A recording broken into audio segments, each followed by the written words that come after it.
Ito yung matrabaho dito kapag iba-iba yung sizes ng mga inaalagaan natin. May sisiw, may inahin, may mga lalaki, may kusmikos mo na yan. Kaya pag wala nang pambili ng patuka, namumblema na tayo. Ayun, wala pang trabaho kasi maulan. Ayaw, di ma. Hindi pa sumasahod kay Facebook, wala pa.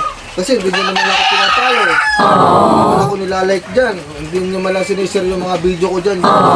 Bihira. Baka naman. Papakain tayo ng mga kasisiwan. Dito ubos. Takaw nyo. Ayaw, di ma. Wala lang laman. Wala lang laman. Ito, tigitigisang kasa lang muna kayo ha. Oh. Tigitigisang kasa. Wala lang laman. Wala lang laman guys. Ang hirap pala pagka nauubusan ng taob. Taob Oh. Ayaw, di ma. Zero. O, tigitigisang kasa lang muna kayo ha. Kasi tagulan ngayon. Ito, isang kasa sa'yo. O, malinis. Good.